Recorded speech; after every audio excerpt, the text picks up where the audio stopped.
જય સ્વામિનારાયણ. શ્રી સ્વામિનારાયણ ગુરુકુળ રાજકોટ સંસ્થાન આયોજિત SGIS ઓનલાઈન એજ્યુકેશનની અંદર દરેક વિદ્યાર્થી મિત્રોનું સ્વાગત છે.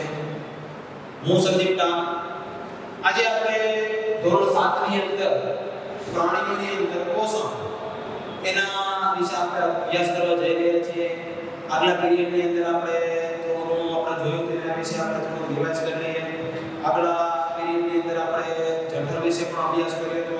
ત્યારબાદ જીભ વિશે પણ અભ્યાસ કર્યો હતો. અંડળી વિશે પણ અભ્યાસ કર્યો હતો કે અંડળીની અંદર ખોરાક છે એ જઠરની અંદર આવે છે. જઠરની અંદર અમુક આપણા જઠરની અંદર રહેલા શ્લેષ્મ છે, હાઇડ્રોક્લોરિક એસિડ છે, આ બધાથી બેક્ટેરિયાનો નાશ થાય છે. શ્લેષ્મ છે જઠરની દીવાલનું રક્ષણ કરે છે અને ખોરાકનું અંશત મોસ્ટ ઓફ ઘણું બધું પાચન થાય છે.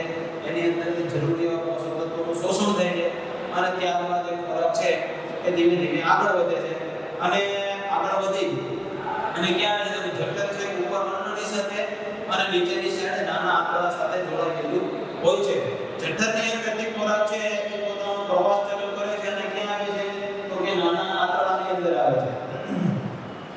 આપણા શરીરની અંદર નાનું આંતરડું કહેવાય છે પણ હકીકતની અંદર એ સૌથી લંબાઈની અંદર મોટું આંતરડું છે. અત્યંત ગૂંચળામય રચના જોવા મળે છે. ગૂંચળામય એની અંદર એકબીજાનો સાપ ગૂંચળું ભરી ગયો એવી રચના આપણા શરીરની અંદર આવેલી છે. જેની અંદર ખોરાકનું મોસ્ટ ઓફ પાચન છે એ બધું જ આ નાના આંતરડાની અંદર થતું હોય છે.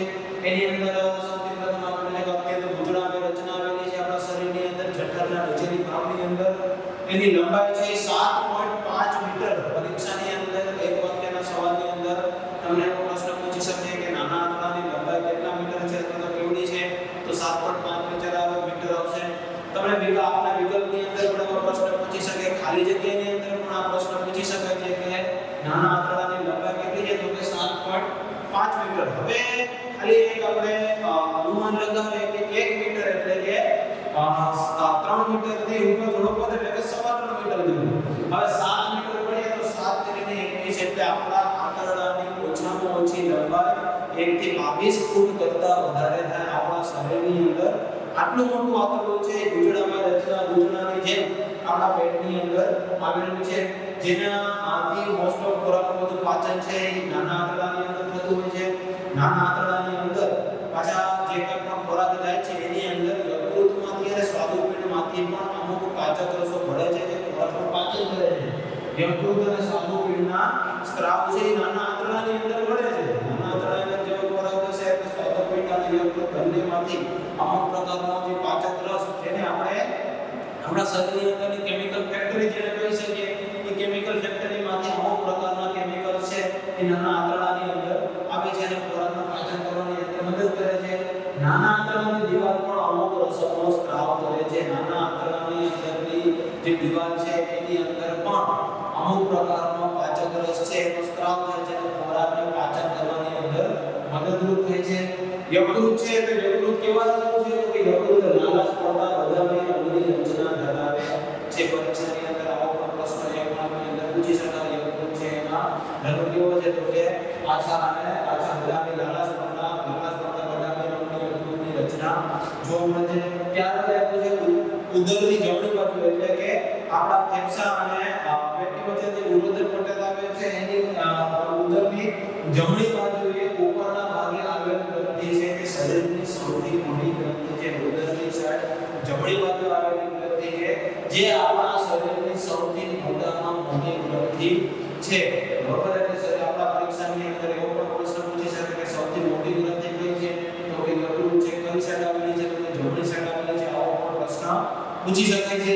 ત્યારબાદ આપણે આવેલું છે આ યકૃતની અંદર પિત્તાશય નામનું જે રચના આવેલી છે એની અંદર પિત્તરસ ઉત્પન્ન થાય છે. જે પિત્તાશય જેવી કોથળીની અંદર સ્ટોર થાય. યકૃતની અંદર જે કંઈ પણ પિત્તરસ ઉત્પન્ન થાય છે એ પિત્તરસ ઉત્પન્ન થાય પિત્તાશય આવેલું છે. આપણે જેને પિત્તાશયની અંદર એ પિત્તરસ છે સ્ટોર થાય છે. અમુક સમય જરૂર પડે ત્યારે એની અંદરથી આંતરડાની અંદર જતો. ઘણી વખત આપણે કહીએ છીએ કે પિત્ત આપણા પિત્ત થઈ ગયું છે કે આપણે એવો શબ્દ ઘણી વખત સાંભળતા હોય છે. તો હકીકતમાં શું છે તો કે યકૃતની અંદર આવેલો જે પાચક રસ છે એ પાચક રસ શરીરની અંદર ઉત્પન્ન થતો હોય છે. જે પિત્તાશયની અંદર ઉત્પન્ન થતો હોય છે ને શરીરના નાના આંતરડાની અંદર સમય સમયનો ચરબીના પાચનની અંદર અગત્યનો ભાગ ભજવે છે। આ વસ્તુ યાદ રાખવાની કે ચરબીના પાચનની અંદર મહત્વનો ભાગ ભજવતું જો કોઈ સ્ત્રાવ અથવા યા શરીરની અંદર આવેલું કેમિકલ કહીએ છીએ કે રસાયણ છે તો એ પિત્તરસ છે જે ચરબીના પાચન માટે અત્યંત જરૂરી છે। ત્યારબાદ આવે છે સ્વાદુપિંડ, જેને પેન્ક્રિયાસ તરીકે પણ ઓળખવામાં આવે છે અને સ્વાદુપિંડ એકરૂપ બને છે એ શરીરની અગત્યની જે શરીરના પાચન માટેના અંગો કહી શકાય એમાં જઠર છે, યકૃત છે અને સ્વાદુપિંડ છે। સ્વાદુપિંડ એ મોટી અને કાચા બદામી રંગની ગ્રંથિ છે જે આપણા પરીક્ષાની અંદર આવો પણ પ્રશ્ન પૂછી શકે કે સ્વાદુપિંડ છે એ કેવો રંગ ધરાવે તો કે આછા બદામી રંગ ધરાવતી ગ્રંથિ છે। જઠરની નીચે આવેલી જે જઠર જે આપણું છે એની નીચે આવેલી ગ્રંથિ આ સ્વાદુપિંડ છે જે સ્વાદુ રસ ઉત્પન્ન કરે છે જે આપણા શર્કરાના પાચનની અંદર પણ અગત્યનો ભાગ ભજવે છે। કાર્બોદિત છે, પ્રોટીન છે, ચરબી પર કાર્યકારી અને સરળ ઘટકોની અંદર રૂપાંતર કરવાની અંદર પણ આ સ્વાદુપિંડ અત્યંત ઉપયોગી છે। ઘણી વખત આપણે ઇન્સ્યુલિન જેને કહીએ છીએ ઇન્સ્યુલિન છે સ્વાદુપિંડની અંદર ઉત્પન્ન થતું હોય છે। ઘણી વખત આપણે ઇન્સ્યુલિન શું કાર્ય કરે છે આપણા માણસ સાથે ઘણી વખત આપણે સાંભળે કે ડાયાબિટીસના જે પેશન્ટ હોય દર્દી હોય તો ઘણી વખત આપણે ખબર છે ગોળી લેતા હશે અથવા તો ક્યારેક ઇન્સ્યુલિન ઇન્જેક્શન મારે છે તો એ શું છે તો કે આપણા શરીરની અંદર જે ઇન્સ્યુલિન ઉત્પન્ન થતો હોય જે શર્કરાનું પાચન કરવા માટે મદદરૂપ જે રસાયણ આપણા શરીરની અંદર ઉત્પન્ન થતું હોય ઉત્પન્ન થવાનું બંધ થઈ ગયું છે અથવા તો એ અંગની અંદર ખામી આવી ગઈ છે ત્યારે આપણા ઉપરથી એ ઇન્સ્યુલિન છે આપણા શરીરની અંદર નાખવું પડતું હોય છે અને એના કારણે આ શર્કરાનું પાચન થતું હોય છે। જ્યારે શર્કરાનું પાચન થવાનું બંધ થઈ જાય ત્યારે આપણા શરીરની અંદર ડાયાબિટીસ થતું હોય છે એના લીધે ઘણા બધા રોગો પણ થઈ શકે છે। એટલે પેન્ક્રિયાસ છે અથવા તો સ્વાદુપિંડ છે અગત્યનો વસ્તુ છે એના ઘણી વખત રોગો થતા હોય છે જેને પેન્ક્રિયાસના રોગો તરીકે પણ ઓળખવામાં આવે છે। ભેદ કરવો છે એનો ઉપાય કરવો પણ બહુ અઘરો થઈ પડે છે। ઘણી વખત એ વસ્તુ ઉપાય એનો શક્ય પણ નથી હોતો જીવે ત્યાં સુધી આપણે દવા કે એના આધારે જીવન રહેવું પડતું હોય છે। એટલે બહુ કાળજી રાખી વ્યવસ્થિત આપણા શરીરની સાચવણ આપણા ઘરની અંદર કે આપણા સારા મોબાઈલ હોય તો સારા મોબાઈલની પણ ઘણી વખત આપણે કેટલી કાળજી લેતા હોઈએ છીએ ગમે ત્યાં મૂકતા નથી ગમે ત્યાં પડવા નથી દેતા બહુ એની સાચવણ રાખતા હોઈએ છીએ શું કામ કારણ કે આપણે એની કિંમત ખબર છે। ઘણી વખત આપણું શરીર આટલું કિંમતી છે છતાં પણ આપણે એની કાળજી રાખતા નથી વ્યસન છે દૂષણ છે ઘણી વખત એની અંદર આપણે ના કરવાનો કારણ ખોરાક વધારે ખાતા હોઈએ છીએ જેના કારણે ક્યારેક પછી આ સ્વાદુપિંડને લગતા કે જઠરને લગતા રોગો થાય તો એનો ઈલાજ છે બહુ અત્યંત અઘરો છે અને કદાચ એનો ઈલાજ શક્ય હોય તો પણ ઘણી વખત આર્થિક રીતે પરવડે તેવું ના પણ હોઈ શકે છે। એટલે શરીરની જાતે પહેલું સુખ તે જાતે નથી આપણે જૂની કહેવત છે તો એ પ્રમાણે જો આપણે જીવન જીવવામાં આવે સાત્વિક ખોરાક શુદ્ધ ખોરાક ખાવામાં આવે અને યોગ્ય સમયે પૂરતા સમયે ચોક્કસ યોગ્ય ટાઈમે પૂરતો ખોરાક આપણે મેળવવામાં આવે તો ઘણા બધા રોગોથી આપણે બચી શકાતું હોય છે। એટલે આ સૌથી અગત્યની બધી ગ્રંથિઓ છે। ત્યારબાદ આવે છે આંતરડાના પાચન કાર્બોદિતનું પાચન કરી ગ્લુકોઝ જેવી સરળ રચનાની અંદર સરળ શર્કરાની અંદર રૂપાંતર કરે છે। આપણા કાર્બોદિત પ્રોટીન અને ચરબીનું જે કંઈ પણ પાચનની અંદર છે સ્વાદુપિંડ મદદ કરે છે। ત્યારબાદ નાના આંતરડાની અંદર પાચક રસ છે એ શું કરે છે તો કાર્બોદિતનું પાચન કરે અને ગ્લુકોઝ જેવી સરળ શર્કરાની અંદર રૂપાંતર કરે છે। ચરબીનું સંશ્લેષણ ચરબી છે એનું પાચન કરી અને ફેટી એસિડ બનાવે છે અને ગ્લિસરોલ ફેટી એસિડ અને ગ્લિસરોલ જેવી શરીરની અંદર રચના બનાવે છે। ત્યારબાદ એનું પ્રોટીનનું પાચન થઈ અને એમિનો એસિડની અંદર ફેરવાય છે। જે કોઈ પણ આપણે ખોરાક ખાય છે તે ખોરાકની અંદર નાના આંતરડાની અંદર શું પ્રોસેસ થાય છે તો એ વસ્તુ આપણને બતાવવામાં આવે છે કે કાર્બોદિતનું પાચન થાય અને સરળ શર્કરાની અંદર ગ્લુકોઝ જેવી રચનાની અંદર રૂપાંતર થાય પછી એ જે ચરબી છે તે ચરબીનું ફેટી એસિડની અંદર અથવા ગ્લિસરોલની અંદર રૂપાંતર થાય અને પ્રોટીનનું પાચન થઈ અને એમિનો એસિડની અંદર ફેરવાય આપણા શરીરની અંદર અત્યંત એવી ઉપયોગી બનતું હોય છે।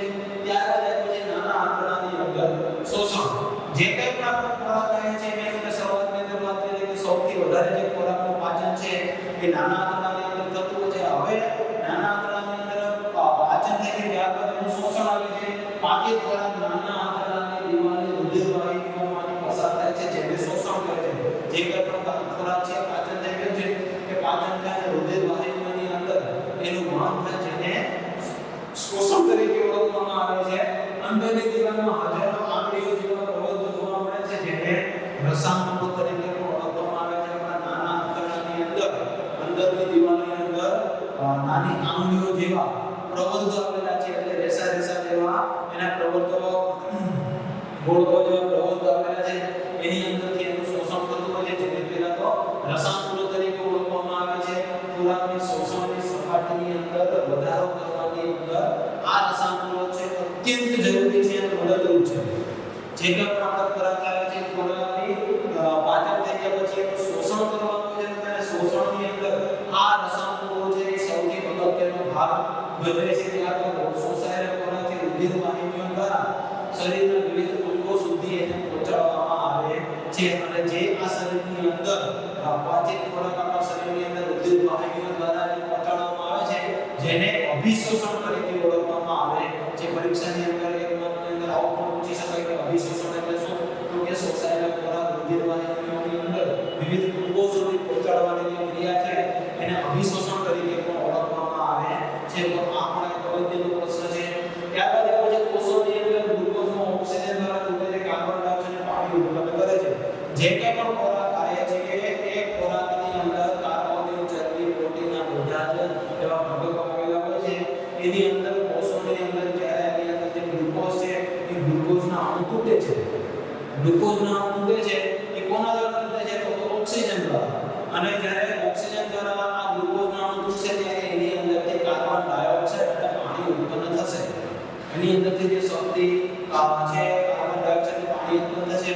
પાણી છે આપણા શરીરની અંદર ઉપયોગી છે, એનું શોષણ થશે. શરીરની અંદર કાર્બન ડાયોક્સાઇડનું જરૂરી નથી અને કાર્બન ડાયોક્સાઇડ આપણે ઉચ્છવાસ દ્વારા શરીરમાંથી બહાર કાઢી નાખીએ છીએ. હવે આ વસ્તુ આપણા મગજની અંદર ક્લિયર થઈ ગઈ છે કે આપણે ઓક્સિજન શા માટે લઈએ છીએ? આપણા શરીરને ઓક્સિજનની જરૂર શા માટે પડે? કારણ કે જ્યારે આપણે નાક દ્વારા ઓક્સિજન લઈએ છીએ ત્યારે આપણા ફેફસાની અંદર જાય છે. ફેફસાની અંદરથી લોહીમાં મળે છે, જેને આપણે શુદ્ધ લોહી કહીએ છીએ. આ લોહી શરીરની અંદર પરિભ્રમણ કરતું હોય છે. શરીરની અંદર જ્યારે પરિભ્રમણ કરતું હોય ત્યારે ખોરાકનું પાચન થતું હોય છે, ત્યારે આપણા શરીરની અંદર ગ્લુકોઝ આવેલો છે. એ ગ્લુકોઝના અણુને તોડવા માટે પણ આ ઓક્સિજન જરૂરી છે. ઓક્સિજન દ્વારા ગ્લુકોઝના અણુ તૂટશે અને શક્તિ ઉત્પન્ન થશે, જેના મદદથી આપણા શરીરની અંદર દરેક ક્રિયાઓ આપણે કરી શકીએ છીએ. તો આ વસ્તુ હવે આપણા મગજની અંદર ક્લિયર થઈ ગઈ કે ઓક્સિજનની જરૂર પણ શા માટે પડે છે. ત્યારબાદ આવે છે મોટું આંતરડું. મોટું આંતરડું છે એ નાના આંતરડા પછી મોટો આંતરડો આવે છે. મોટો આંતરડો છે એ આમ જોઈએ તો નાના આંતરડા કરતાં પહોળું છે અને લંબાઈની અંદર ટૂંકું છે. આમ જોઈએ તો મોટું આંતરડું એટલા માટે મોટું કહેવામાં આવે છે કારણ કે એની પહોળાઈ છે ને એ વધારે છે, પણ લંબાઈ અત્યંત ટૂંકી છે. લંબાઈ છે કેટલી છે? તો કે 1.5 મીટર. નાના આંતરડાની લંબાઈ કેટલી? તો કે 7.5 મીટર. મોટા આંતરડાની લંબાઈ કેટલી? તો કે 1.5 મીટર જેટલી એની લંબાઈ છે. મોટા આંતરડાની અંદર શું થાય છે? તો કે નાના આંતરડામાંથી જે પાચન થઈ ગયેલો ખોરાક છે એના મોટા આંતરડાની અંદર આવશે. મોટા આંતરડાની અંદરથી એમાં રહેલું પાણી અને ક્ષારો જે જરૂરી ક્ષારો છે એનું શોષણ થશે, અને હવે જે નકામો પદાર્થ રહેલો છે એ મળદ્વાર દ્વારા બહાર નીકળી જશે. શરીરની અંદરથી જેને આપણે મળ કહીએ છીએ, મળ છે એ શું છે? તો કે જે ખોરાક પાચન નથી થઈ શકતો અથવા તો જે પદાર્થ નકામો છે, શરીરની અંદર ઉપયોગી નથી, જેને શરીરની બહાર કાઢી નાખવામાં આવે છે, જેને ઉત્સર્જન તંત્ર તરીકે પણ ઓળખવામાં આવે છે. શરીરમાં બિનજરૂરી ઉપયોગી ન હોય એવો જે કચરો શરીરની બહાર કાઢવાની જે ક્રિયા છે તેને ઉત્સર્જન કહેવામાં આવે છે. એ મોટા આંતરડાનું કાર્ય પૂરું થઈ જાય ત્યારે મળદ્વાર બહાર નીકળે છે, જેને આપણે ઉત્સર્જન કહી શકીએ. ત્યારબાદ આવે છે ઘાસ ખાતા પ્રાણીઓની અંદર પાચન. ગાય છે, ભેંસ છે, આ બધા શાકાહારી પ્રાણીઓ છે એ બધા ઘાસ ખાતા હોય. ઘણી વખત આપણે જોયું હોય છે કે જ્યારે આપણે એને ઘાસ આપીએ છીએ ગાયને મેળવી જ્યારે આપણે ખાવા આપીએ ત્યારે ગાય છે કે ભેંસ છે ફટાફટ બધું એક સાથે ગળી કે ચાવી જાય અને આપણે કે ગાય કે ભેંસ છે ચાવી ગઈ, પણ હકીકતની અંદર એવું બનતું નથી. ગાય કે ભેંસ છે જ્યારે શરૂઆતની અંદર ખાય છે ત્યારે એક સાથે ઝડપથી એ ખાય અને પેટની અંદર જે જઠરની અંદર આમાશય આવેલો છે એની અંદર એ સ્ટોર હોતા હોય છે. અર્ધ પાચિત ખોરાક હોય છે, સંપૂર્ણ પાચિત ખોરાક હોતો નથી. ખોરાક ઝડપથી મળી જાય એ ક્યાં સ્ટોર થાય છે? તો કે આમાશય અને જઠરના અમુક ભાગની અંદર એ બધો ખોરાક છે એની અંદર સ્ટોર થાય છે. પછી અર્ધ ખોરાક અર્ધપારિક હોય છે જે ગોળકોના સ્વરૂપની અંદર પછી ઘણી વખત આપણે જોતા હોઈએ છીએ કે જ્યારે ગાય છે કે ભેંસ છે એ જ્યારે કાંઈ કાર્ય ના કરતા હોય એમને બેઠા હોય ખોરાક ના ખાતા હોય ને છતાં પણ એનું મોઢું છે એ ચાલુ હોય છે. આવું શું કામ કરે છે? કારણ કે ઘણી વખત આપણે નાના કે આપણા દાદા કે આપણા ગામડામાં સાંભળેલું છે કે એ વાગોળે છે. તો વાગોળવું એટલે શું? તો કે આ જે મેં તમને વાત કરી કે શરૂઆતની અંદર બધો ખોરાક ખાઈ જાય છે અને જઠરની અંદર આમાશય નામની જે સમુદ્ર સ્થાનનો છે ત્યાં બધો ખોરાક સ્ટોર થાય. પછી જ્યારે ફ્રી બેઠા હોય ઢોર ત્યારે એ ચાલતા હોય છે એ શું કરે છે? તો આમાશયની અંદરથી ફરીથી ગોળકો જેવા એટલે કે આવા એના ગોળકો એના ખોરાકના એવા ગઠ્ઠા બની જાય જે શરીરની અંદરથી ફરીથી આમાશયમાંથી એ ફરીથી મોઢામાં લેશે અને વ્યવસ્થિત એને ચાવશે. વ્યવસ્થિત એને ચાવી અને ફરીથી એને શરીરની અંદર મોકલશે જેથી કરીને એનું સરસ પ્રકારની અંદર ઉત્પાદન થાય ખોરાકનું પાચન થઈ શકે. પણ શરૂઆતની અંદર એ બધો ખોરાક છે આમાશયની અંદર એ સંગ્રહ કરતા હોય છે. ઘાસ છે એ કેવો છે? તો કે સેલ્યુલોઝની ભરપૂર એવો કાર્બોદિત પદાર્થ છે અને આપણા શરીરની અંદર સેલ્યુલોઝનું પાચન થઈ શકતું નથી. શું કામ થઈ નથી શકતું? કારણ કે ઢોરની અંદર એટલે કે વાઘોના જે કોઈ પણ પ્રાણી છે નાના હોય કે મોટા હોય આ બધાની અંદર નાના અને મોટા આંતરડાની વચ્ચે એના શરીરની અંદર કોથળી જેવી રચના આવેલી છે જેને પદ્યાંત્ર તરીકે ઓળખવામાં આવે છે. પરીક્ષાની અંદર પૂછી શકાય છે જે વાઘોના પ્રાણીઓ છે એની નાના આંતરડા અને મોટા આંતરડાની વચ્ચે આવેલી એવી કોથળી જેવી રચનાને શું કહેવામાં આવે છે? પદ્યાંત્ર કહેવામાં આવે છે. જે સેલ્યુલોઝનું પાચન કરવા માટે સૌથી અગત્યનું આ શરીરની અંદર આવેલું અંગ છે વાઘોના પ્રાણીઓની અંદર જેની અંદર અમુક પ્રકારના બેક્ટેરિયા આવેલા છે જે મનુષ્ય શરીરની અંદર આવેલા નથી. એના કારણે મનુષ્ય શરીરની અંદર આવેલા નથી એના કારણે આપણે ઘાસ કે એવા સેલ્યુલોઝથી ભરપૂર પદાર્થનું પાચન કરી શકતા નથી. પરંતુ કાર્બનિક એસિડનું પાચન એ કરી શકે છે. એટલા માટે જ્યારે પણ આવા પશુઓ છે વાઘોના પ્રાણીઓ ફ્રી બેઠા હોય નબળા બેઠા હોય જ્યારે એ હાથ હલાવતા હોય છે અને ખોરાકનું પાચન કરતા હોય છે ત્યારબાદ આવે છે અમીબામાં ખોરાક ગ્રહણ અને પાચન.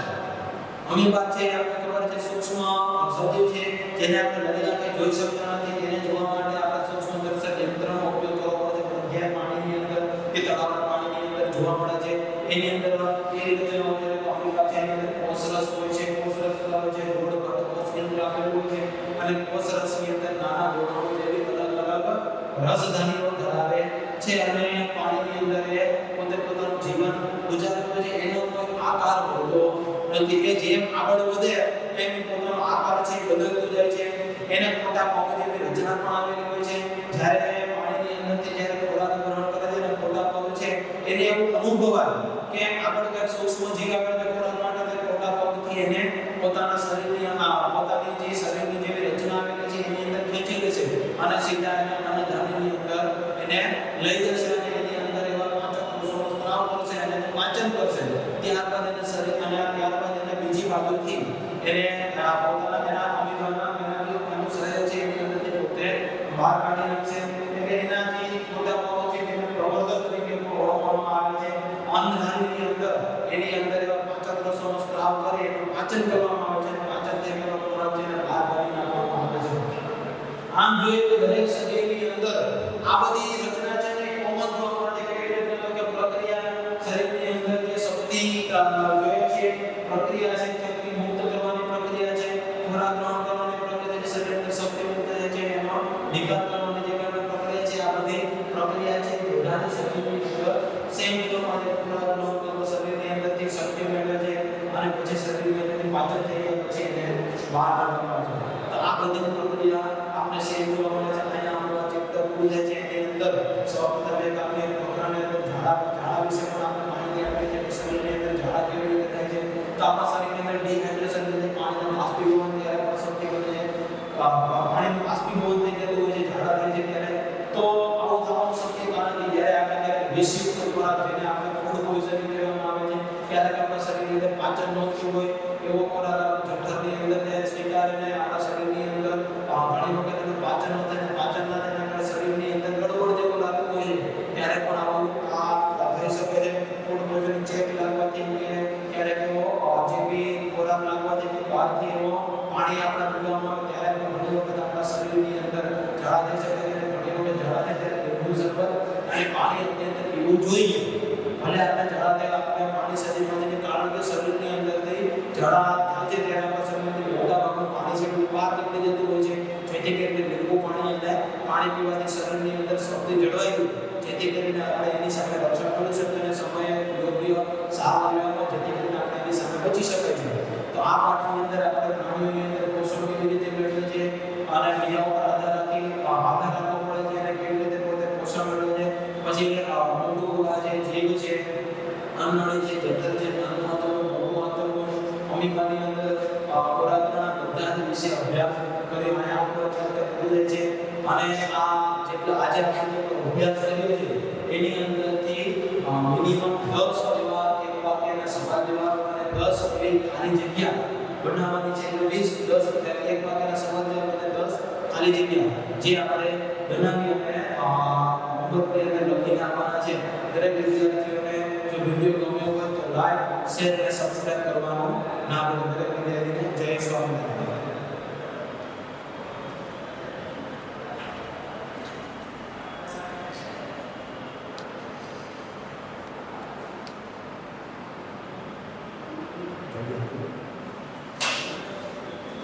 Busca de vídeos, busca de grabación.